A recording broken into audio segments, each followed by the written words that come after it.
Robert Plank Show, episode 259. Reinvent your life, cultivate your inner circle, absorb values, and model the right people with Damion Lupo. All right.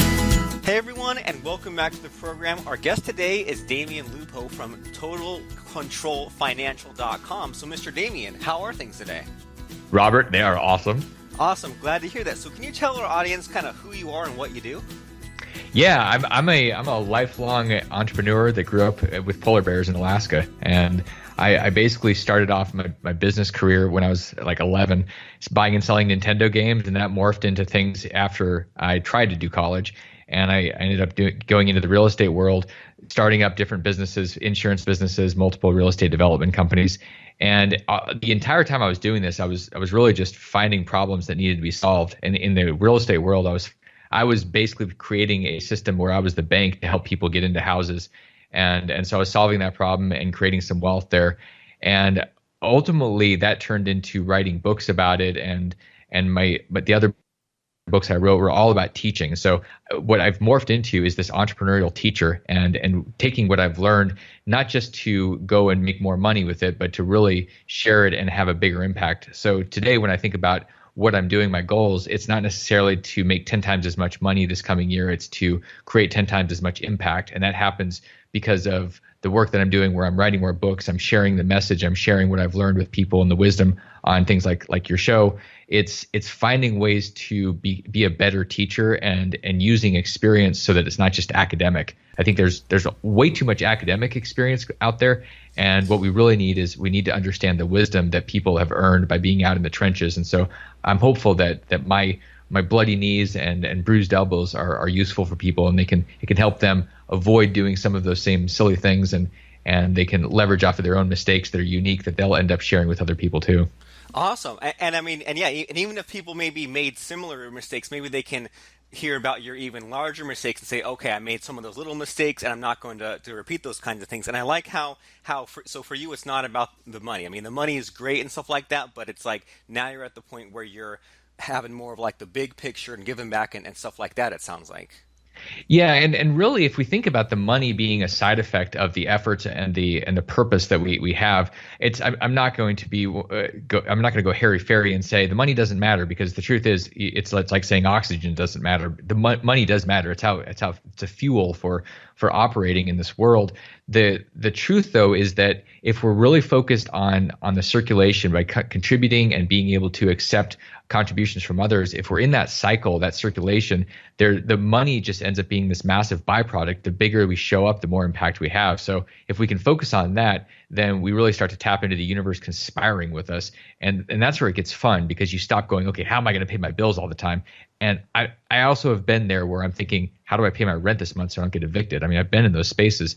It's the sooner we can get out of that space and really start focusing on the impact and stop living in that fear by staying in motion, we have the opportunity to really start living fully instead of living in a state of chaos and fear all the time.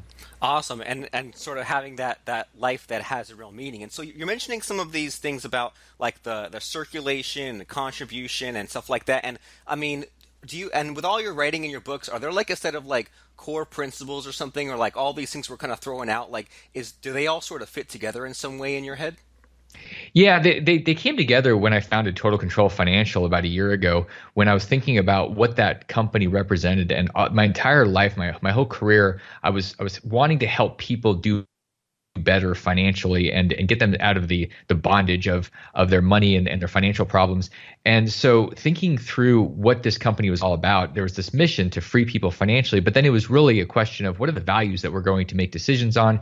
Who are we going to bring into the mix, and how do we know who we're picking? And we know who we're picking, and we know what our customer is going to be, what their essence is, if we can determine the values. So the values that we came up with, and these are really synonymous with my personal values, are 10x thinking, growth, relationships, transparency, candor, and self-responsibility. And the last one is probably the most important, that everything we do is based on us owning the decision. It's us owning our life, and really anybody that we're engaged with, a team member or a customer, we're only wanting to spend time. We're only really going to allow people into our ecosystem that are self-responsible. There's just no space for victims, blame, justifying, and all that nonsense. It's an energy killer, and really it destroys the growth and possibility of what this culture and this organization and what life can be. Awesome. And as you're sort of describing that, what goes through my head is that sort of thing of like what the Jim Rohn thing, like you're the average of your five people, and it makes me think that, well, that kind of goes both ways, right? Because if you have all these great, colleagues and partners and customers in this culture, like the rising tide lifts all boats. But then the opposite is true. It seems like for me, like I've definitely like seen people and I've seen groups where everyone kind of brings each other down. And so maybe like can you sort of talk about all that, like the sort of like being a better person and owning your own life, and maybe were things not quite that way before and they're better now, or like what was that sort of contrast like for you? Yeah, it's a great question. When I look back 15 years ago, I think about the five people that were around me, and I wrote about this in my book Reinvented Life, where there's a chapter called Your Bucky Five or The Bucky Five, and it's called osmotic adaptation. And Jim Rohn did talk about that. I think that's where I originally got the idea. And it was that we become these things, and it's not just that we become maybe their successes or their income, but we become their health. We become the most important thing. We become their values. If we're around people that are sleazeballs, we're going to start absorbing some of that stuff. And one of the huge mistakes that I made back in the early 2000s, and something that shifted massively, was I was modeling people's surface. I was modeling their external, like their lifestyle, their wealth, where they lived. I was looking at that going, okay, if I'm around them, I can have those things. And I did. I created all that, the money and the houses and that lifestyle. What I also created was a model where I was becoming their morals and their ethics, or their lack of.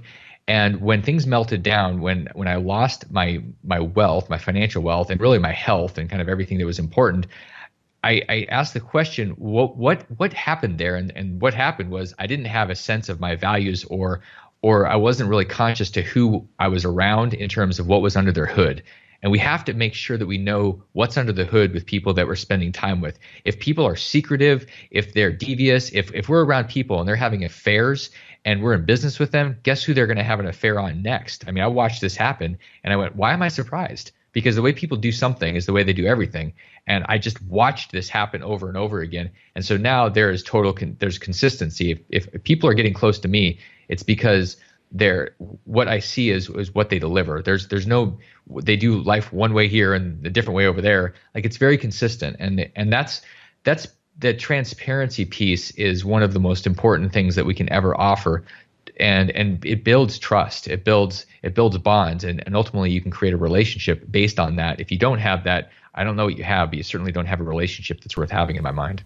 Awesome. And the best thing about what you said right there is the way they do something is the way they do everything. And that might even stick with me the rest of my life. And I can completely relate to that. Like if I, there are people in my life where sometimes I talk to them and it's like nonstop, like complaining or gossip, and maybe not so much negativity, but just gossip about this person, gossip about that person, and then the whole time it's happening, what I'm thinking is, well, I'm sort of wary about sharing anything with you because I think that you're going to be gossiping about me to other people when I'm not there, and so you're talking about all the stuff like transparency, and so what are your thoughts on how that sort of fits in like with the whole branding thing? Because like people say stuff like be transparent, be authentic, be your real self, but then there's also like the branding part and having like this same message and having this persona. And so how do you sort of balance that, or does it not even have to really affect each other? Well, I think when you have your branding and really you're telling a story and you're helping to guide your customer, your client through a journey, and it needs to be authentic. It doesn't necessarily mean that you are the story. You could be the story. It just needs to be real, or it needs to be consistent. And I think people, if they understand that the story is consistent and it's predictable, and I think you can build trust based on that. It's when things are that they're too manipulated, where people aren't quite sure what you're saying. It's like they feel that there's a trick. I'm going to be pulled into your thing, and then you're gonna gotcha. You're gonna get them. And I see that a lot in terms of the financial services that are out there, where there's a story and it's a spin, and it's to tap into people's fears and their anxiety. and then people get tricked into doing something, and they're kind of confused. And I see that a lot, where people aren't just really open about what they're selling and what it costs. And that's one of the things that's incredibly important here at the company at Total Control Financial, is that people know exactly what everything costs, and they know exactly what we're going to do with them and what we're going to provide for them. And when I see other, whether it's insurance or Wall Street firms or whatever, playing games with people and keeping them confused, keeping them in the dark, making things overly complicated, it makes me cringe, because I don't think you're being authentic by setting up a firm like that, or a story. Even if it sounds really good, it's just not authentic. So I think that being really, really candid with people, and whether or not they do business with you, just having that is how we should be showing up in the world. So that's what I get attracted to, and that's who we are.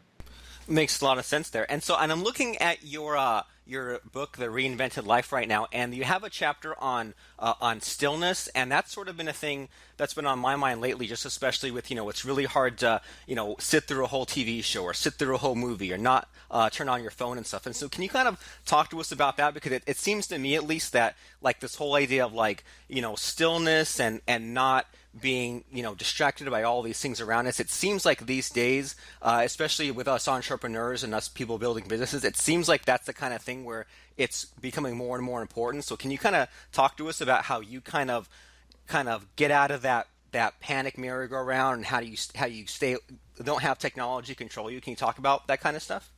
Yeah, Robert, I drown my devices. I mean, truly, the only way I think at this point, based on all the devices and all the noise and everything, is to the first step is to drown them, to disconnect from them.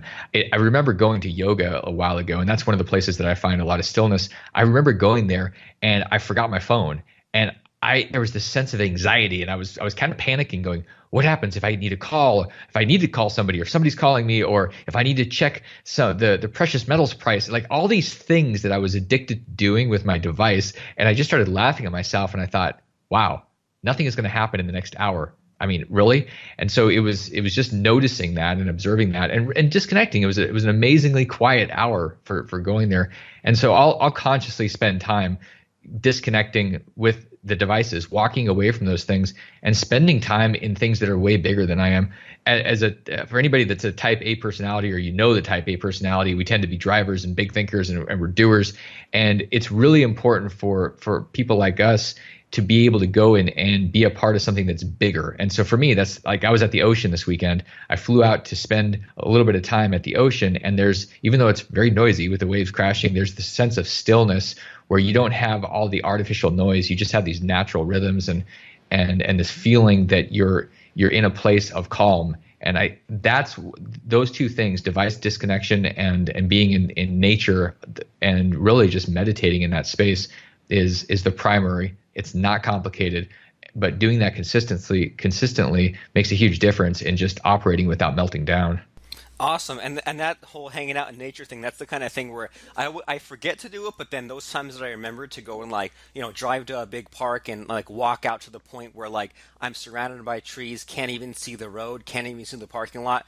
I do that enough times, and it totally helps. And so am I right in sort of assuming that this sort of helps with the money anxiety? Because we're entrepreneurs, and you've dealt with real estate and financial stuff, and there's always these huge swings of money, and sometimes it seems like there's never enough money in the bank account, or you fill it up, it empties back out, you fill it up. And so does this sort of work as well for the money anxiety, or those back and forth swings, or is there more to solving that mental problem aside from this the nature and the observing and stuff? Is there more to solving this problem? I think just having the rhythm around this, because as much as we can be in nature, it doesn't really help if you just do it once here and there, once a year, you've really got to create a rhythm around this. And when you do that, my experience is that you end up realizing and feeling that the other stuff is just stuff, and there's something bigger, more profound, more important. You start understanding at a deeper level of relationships, and just you start to appreciate yourself. And you disconnect a little bit from the value and the importance of just having more money in the bank account and thinking that's the solution. I mean, it's amazing what can happen sitting by the ocean or in a park or taking a walk. I mean, these type of things are so simple, and yet we've for some reason decided that everything needs to be overly complex. And if we don't have more money in our bank account, then it's not good enough. We're not safe enough. We're not happy enough. And we keep going for more. And then you watch people degrade. I mean, I remember that experience where I had millions in the bank and it wasn't enough. And I was basically killing myself to have another million or two. And I ended up in the hospital thinking I was dying of cancer or something. And it was probably because I had no rhythm around disconnecting with all the noise and going into the space of stillness and silence. That one shift makes all the difference in the world, finding that, whatever that is for you. Awesome, and it sounds like just that having that rhythm and sort of taking a break and unplugging sort of gets us out of that grind, gets us out of like the just like I've got to have more, I've got to like move in that direction. You can kind of open up to your possibilities and kind of think about what's around you. And so, I mean, are you okay with sharing us like sort of what your daily routine is like? Like, I mean, do you have some sort of daily routine? Do you like wake up early? Like, what kind of happens in your life in a typical day? Yeah, the typical day, when there's a typical day. I mean, here's what happens all the time. I'm very methodical about the time blocking. I took Gary Keller's book, The One Thing, to heart, and I structured my life around making sure that things are time blocked, that things happen within windows.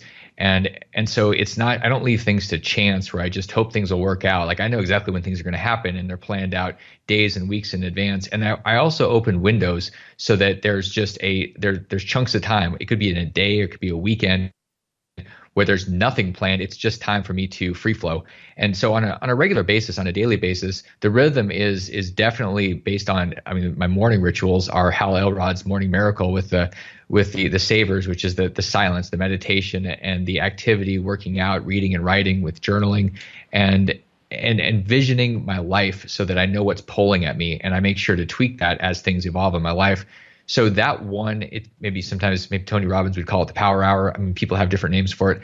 It's starting the day with that type of win, and it's scheduled into my morning so that when I'm done with that, I'm hitting the ground running. And even though I have all these things that are blocked out, these times for calls or for selling or whatever it is, I've already started off with so many wins that it changes my level of energy, and there's a sense of gratitude for, wow, my life is awesome. And when you show up with that energy in conversations, whether you're talking to a prospect or you're talking to your team, it changes the energy of everything around the conversation. So you're setting yourself up to have a much better experience, and ultimately that ends up where the universe kind of conspires with you, and it's not a negative energy where if you're feeling frustrated or beat down to start with, people aren't really that inspired with it. So that's how I start my day, and it tends to spill into everything else in a really positive way. Awesome, cool stuff, and I've sort of noticed that too. And once again, like I said, like it's the kind of thing where for a few months I kind of neglect it or I forget about it, and then I have a few months where I remember to sort of take things seriously. I remember to wake up before the sun comes up and go around the block and like take a shower and like you said, start the day off right. And even just like making the bed early like sets up so much more of that good momentum throughout the day. And when you mentioned those different things, like one thing you sort of mentioned was that whole idea of having those open windows on your kind of appointment schedule. And I've heard of this maybe once or twice, but I don't think I quite got it. And it sounds really interesting to me. So can you kind of tell us what this whole idea is of with like open windows, and maybe like how often they are, how long of a window it is, and maybe what kind of things you do during this open time?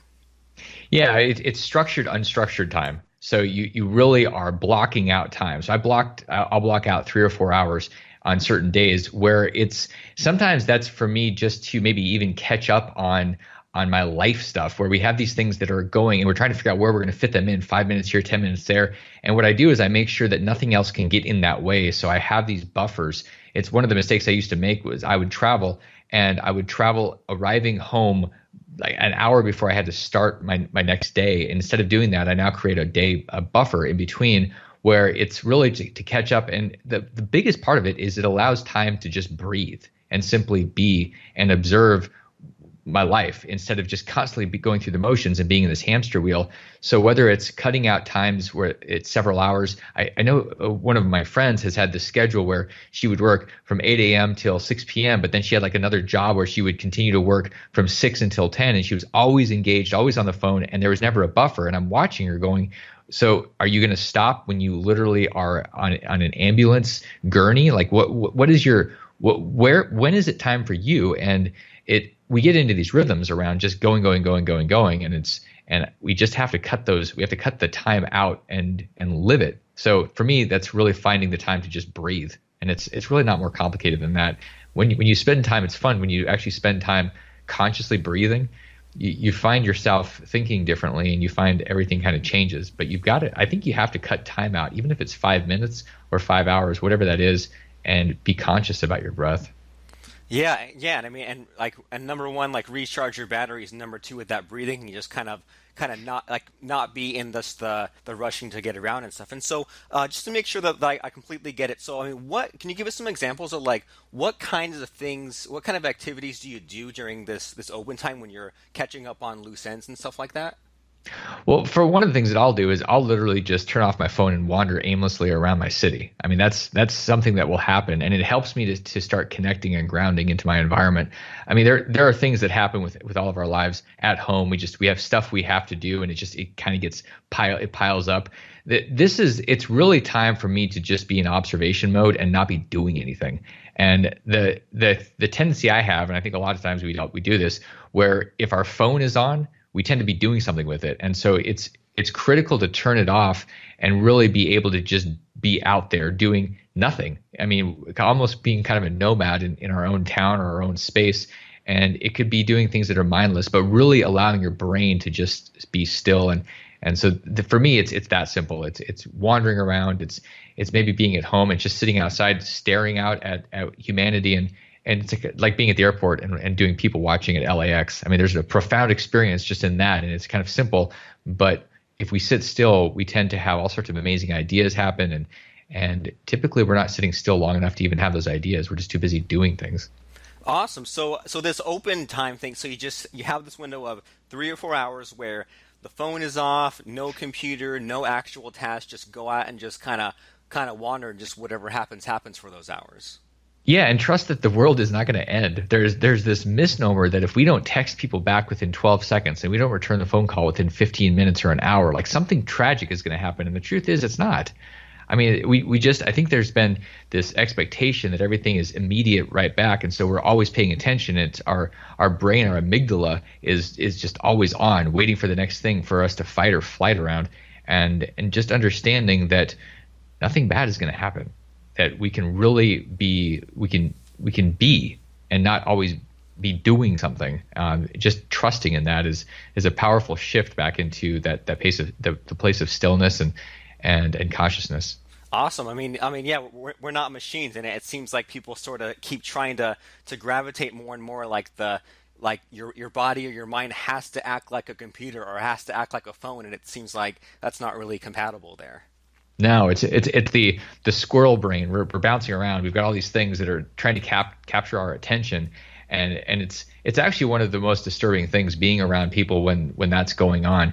And I notice myself feeling bad because there's something off about it when I'm around people that aren't where I'm not engaging with them. I'm engaging with my phone, and it's an easy defense mechanism to go back into our devices. But the truth is, we don't really connect with other people. And at the end of the day, what are we really wanting deeply? We want connection. We want to be in relationship. We want to serve other people. How do we ever do that if we're sitting there serving our devices or just paying attention to whatever beeps and blips at us? Right, and just kind of half there and kind of like looking at the phone, even though it's some stupid Facebook post that doesn't have any meaning on anything, but it's like, oh, I gotta drop everything that I'm doing to look at the phone. And I think it was like some like Jerry Seinfeld thing or something where he's like, you'll be in a conversation and your phone will go off and you'll stop the conversation and look at the phone, but like how rude would it be if I was talking to you and you just like took out a magazine and started reading it? But it's like kind of the same thing, right? Just stopping the conversation in its tracks and reading the magazine.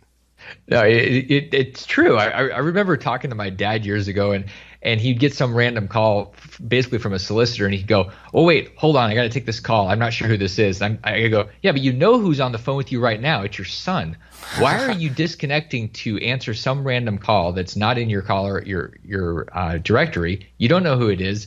That can't go to voicemail, but there's this fear of missing out, this fear that if I didn't answer this, something might happen, and there was just a lack of being present with the actual experience of the conversation that was being had right then. And I always laugh about that, but I don't think that's all that unusual. Right. I mean, and it sounds like just a good wake up call for everyone in general. Just that it might not be a quick fix overnight solution, but kind of getting back to the yoga, the meditation, the open time, the stillness, the sort of just unplugging. It seems like that can slowly like undo that addiction that we all have to that fear of missing out, as you said. It is, and one of the things that I found, and the part of the book that I really go into this in Reinvented Life, I talk about the internal reinvention. When we're trying to change something, or it's important that we change something in our life, we have to start inside, and the first place we have to go to is our thoughts and our belief systems. And a lot of people don't want to go there. I know I didn't. I ignored this for a couple of years because the truth was sitting there, and I didn't want to acknowledge the truth because the truth was a little ugly, and to go into that stillness, we start to see the truth, and then we can start rewiring, which changes the internal, which then changes the external. And so we have to go into that space. It's important. If anything is important to change, we have to start with the stillness and pay attention to what's really going on right between our ears. Awesome. And like you said, a scary place to go, but we all kind of need to go there. And even if we've forgotten to go there, maybe go back again and make sure that that we do those important things to be the best kind of person that we can be. And so I don't want to keep you too long, but I want to make sure that everyone knows everything there is to know about Mr. Damion. So can you tell us about where people can get this Reinvented Life book, as well as anything else about your companies and stuff you want people to know about? Yeah, the book is on Amazon. All the books are on Amazon. And if y'all want to know more about what I'm doing with my business, I'd love to have you visit totalcontrolfinancial.com. I mean, really, the work that I'm doing is the culmination of 20 years of teaching and being out in the real world of investing in business, and helping people understand that there's a way where they can get off the typical Wall Street roller coaster and unshackle the bondage of being in Wall Street jail, and taking control and being responsible for their money and their financial future. So come visit us at totalcontrolfinancial.com and reach out. Love to hear from everybody that's listening, and be able to support y'all in your journey through the financial bondage and releasing that. Awesome. Good stuff. So if you listened today, I mean, you did listen today, you guys, but you listened today, if you like what you heard, if you thought that you had some breakthroughs and you want to check out more, go to Amazon and search The Reinvented Life to find Damion's book, and then go to totalcontrolfinancial.com to check out all of those other training materials as well. So thanks so much, Damion, for stopping by the show and sharing with us some sort of mind-blowing, like Buddha-style life advice, and I really appreciate it. Thanks, Robert. It's been fun. Same here.